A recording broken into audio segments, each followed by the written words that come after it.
Capítulo 6. El declive de la humanidad. Pronto descubrí algo extraño sobre mis pequeños anfitriones, su falta de interés. Se acercaban a mí con exclamaciones de asombro, como niños, pero, como niños, pronto dejaban de observarme y se alejaban tras algún otro juguete. Terminada la cena y mis intentos de conversación, noté por primera vez que casi todos los que me rodeaban al principio se habían ido. Es curioso, también, la rapidez con la que empecé a ignorar a estas personitas.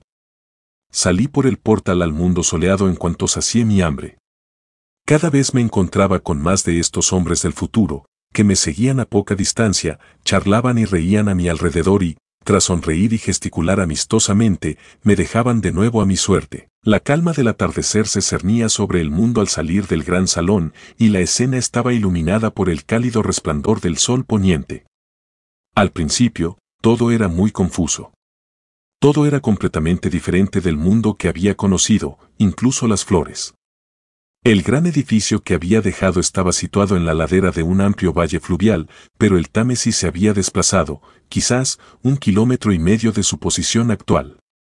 Decidí subir a la cima de una cresta, quizás a 2,5 kilómetros de distancia, desde donde podría obtener una vista más amplia de nuestro planeta en el año 802.701 DC. Porque esa, debo explicar, era la fecha que registraban los pequeños indicadores de mi máquina. Mientras caminaba, buscaba cualquier indicio que pudiera explicar el estado de ruinoso esplendor en el que encontré el mundo, pues ruinoso era. Un poco más arriba, por ejemplo, había un gran montón de granito, unido por masas de aluminio, un vasto laberinto de muros escarpados y montones de ruidos, entre los cuales se extendían densas matas de plantas muy hermosas, parecidas a pagodas, posiblemente ortigas, pero con hojas maravillosamente teñidas de marrón, incapaces de picar. Evidentemente, eran los restos de alguna vasta estructura, cuyo fin no pude determinar. Fue allí donde, más adelante, me esperaba una experiencia muy extraña, el primer indicio de un descubrimiento aún más extraño, pero de eso hablaré en su momento. Mirando a mi alrededor, con una repentina reflexión, desde una terraza donde descansé un rato, me di cuenta de que no se veían casas pequeñas. Al parecer, la casa modesta, y posiblemente incluso la mansión, habían desaparecido. Aquí y allá, entre la vegetación, se veían edificios que parecían palacios, pero la casa y la cabaña, rasgos tan característicos de nuestro paisaje inglés, habían desaparecido. ¿Comunismo?, me dije. Y justo después de eso, me asaltó otro pensamiento. Miré la media docena de figuritas que me seguían. Entonces, de repente, percibí que todas tenían el mismo atuendo, el mismo rostro suave y sin vello, y la misma redondez infantil. Quizá parezca extraño no haberlo notado antes. Pero todo era tan extraño. Ahora lo veía con claridad. En su vestimenta y en todas las diferencias de complexión y porte que ahora distinguen a los sexos, estas personas del futuro eran iguales. Y los niños me parecieron miniaturas de sus padres. Juzgué entonces que los niños de aquella época eran extremadamente precoces, al menos físicamente, y después encontré abundante confirmación de mi opinión. Al ver la tranquilidad y seguridad en que vivía esta gente, sentí que esta estrecha similitud entre los sexos era, después de todo, lo que cabría esperar, pues la fuerza del hombre y la delicadeza de la mujer, la institución de la familia y la diferenciación de ocupaciones son meras necesidades de lucha de una época de fuerza física. Donde la población es equilibrada y abundante, la procreación se convierte en un mal en lugar de una bendición para el Estado. Donde la violencia es poco frecuente y la descendencia está segura, hay menos necesidad. De hecho, no la hay, de una familia eficiente, y la especialización de los sexos en función de las necesidades de sus hijos desaparece. Vemos algunos inicios de esto incluso en nuestra época, y en esta era futura fue completa. Debo recordarles que esta fue mi especulación en aquel momento. Más tarde, apreciaría cuánto se alejaba de la realidad. Mientras reflexionaba sobre estas cosas, me llamó la atención una pequeña y bonita estructura, como un pozo bajo una cúpula. Pensé fugazmente en la rareza de que aún existieran pozos, y luego retomé el hilo de mis especulaciones. No había grandes edificios en la cima de la colina, y como mi capacidad para caminar era evidentemente milagrosa, me quedé solo por primera vez.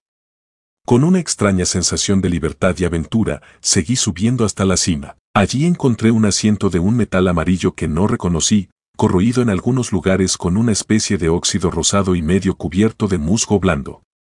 Los reposabrazos estaban fundidos y tallados, como cabezas de grifo. Me senté y contemplé la amplia vista de nuestro viejo mundo bajo el crepúsculo de aquel largo día. Era una vista tan dulce y hermosa como jamás había visto. El sol ya se había ocultado en el horizonte y el oeste era de un oro llameante, salpicado de algunas franjas horizontales de púrpura y carmesí. Abajo se extendía el valle del Támesis, en el que el río serpenteaba como una franja de acero bruñido. Ya he hablado de los grandes palacios que salpicaban la variada vegetación, algunos en ruinas y otros aún ocupados. Aquí y allá se alzaba una figura blanca o plateada en el jardín desolado de la tierra. Aquí y allá se extendía la nítida línea vertical de alguna cúpula u obelisco. No había setos, ni señales de propiedad privada, ni rastros de agricultura, toda la tierra se había convertido en un jardín. Así que, observando, comencé a interpretar lo que había visto, y a medida que la noche se fue formando, mi interpretación fue algo así. Después descubrí que solo había captado una verdad a medias, o solo un atisbo de una faceta de la verdad. Me pareció que me había topado con una humanidad en decadencia. El rojizo ocaso me hizo pensar en el ocaso de la humanidad. Por primera vez, comencé a comprender una extraña consecuencia del esfuerzo social en el que estamos inmersos actualmente. Y, sin embargo, pensándolo bien, es una consecuencia bastante lógica. La fuerza es el resultado de la necesidad, la seguridad fomenta la debilidad. La labor de mejorar las condiciones de vida, el verdadero proceso civilizador que hace la vida cada vez más segura, había avanzado sin cesar hasta su clímax. Un triunfo de la humanidad unida sobre la naturaleza se sucedía a otro. Lo que ahora son meros sueños se había convertido en proyectos deliberadamente emprendidos y llevados adelante. Y la cosecha fue lo que vi. Después de todo, el saneamiento y la agricultura actuales se encuentran aún en una etapa rudimentaria. La ciencia de nuestro tiempo ha atacado solo una pequeña parte del campo de las enfermedades humanas, pero, aún así, extiende sus operaciones de forma constante y persistente. Nuestra agricultura y horticultura destruyen alguna maleza aquí y allá y cultivan quizás una veintena de plantas saludables, dejando que la mayoría se las arregle para encontrar el equilibrio como pueda. Mejoramos nuestras plantas y animales favoritos, y que pocos son, gradualmente mediante la cría selectiva, ahora un melocotón nuevo y mejor, ahora una uva sin semillas, ahora una flor más dulce y grande, ahora una raza de ganado más conveniente. Los mejoramos gradualmente, porque nuestros ideales son vagos y tentativos, y nuestro conocimiento es muy limitado, porque la naturaleza también es tímida y lenta en nuestras torpes manos. Algún día todo esto estará mejor organizado, y aún mejor. Esa es la corriente a pesar de los remolinos. El mundo entero será inteligente, educado y cooperativo, las cosas avanzarán cada vez más rápido hacia la subyugación de la naturaleza. Al final, con sabiduría y cuidado, reajustaremos el equilibrio de la vida animal y vegetal para satisfacer nuestras necesidades humanas. Este ajuste, digo, debió de haberse realizado, y bien hecho, de verdad, para siempre, en el espacio de tiempo que mi máquina había recorrido. El aire estaba libre de mosquitos, la tierra de malezas y hongos, por todas partes había frutas y flores dulces y deliciosas, mariposas brillantes volaban de aquí para allá. Se había alcanzado el ideal de la medicina preventiva. Las enfermedades habían sido erradicadas. No vi rastro de ninguna enfermedad contagiosa durante toda mi estancia. Y les diré más adelante que incluso los procesos de putrefacción y descomposición se habían visto profundamente afectados por estos cambios. También se habían logrado triunfos sociales. Vi a la humanidad alojada en espléndidos refugios, gloriosamente vestida, y hasta entonces no la había encontrado ocupada en ningún trabajo. No había señales de lucha, ni social ni económica. La tienda, la publicidad, el tráfico, todo ese comercio que constituye el cuerpo de nuestro mundo, había desaparecido. Era natural que en esa tarde dorada me entusiasmara la idea de un paraíso social. Supuse que se había superado la dificultad del crecimiento demográfico, y la población había dejado de crecer. Pero con este cambio de condición vienen inevitablemente adaptaciones al cambio. ¿Cuál es, a menos que la ciencia biológica sea un cúmulo de errores, la causa de la inteligencia y el vigor humanos? Dificultades y libertad. Condiciones bajo las cuales los activos, fuertes y sutiles sobreviven y los más débiles se ven obligados a abandonar sus hogares. Condiciones que valoran la alianza leal de hombres capaces, el autocontrol, la paciencia y la decisión. Y la institución de la familia, y las emociones que surgen en ella, los celos feroces, la ternura por los hijos, la devoción paterna, todo ello encontró su justificación y apoyo en los peligros inminentes de los jóvenes. Ahora bien, ¿dónde están estos peligros inminentes? Hay un sentimiento que surge y crecerá contra los celos conyugales, contra la maternidad feroz, contra las pasiones de todo tipo, cosas innecesarias ahora, y cosas que nos incomodan, supervivencias salvajes, discordias en una vida refinada y placentera. Pensé en la delgadez física de la gente, su falta de inteligencia y esas enormes y abundantes ruinas, y eso fortaleció mi creencia en la conquista perfecta de la naturaleza. Porque después de la batalla llega la calma. La humanidad había sido fuerte, enérgica e inteligente, y había empleado toda su abundante vitalidad para alterar las condiciones en las que vivía. Y ahora llegaba la reacción de las nuevas condiciones. Bajo las nuevas condiciones de perfecta comodidad y seguridad, esa energía incansable, que entre nosotros es fuerza, se convertiría en debilidad. Incluso en nuestra época, ciertas tendencias y deseos, antaño necesarios para la supervivencia, son una fuente constante de fracaso. El coraje físico y el amor por la batalla, por ejemplo, no son de gran ayuda, incluso pueden ser obstáculos para un hombre civilizado. Y en un estado de equilibrio físico y seguridad, el poder, tanto intelectual como físico, estaría fuera de lugar.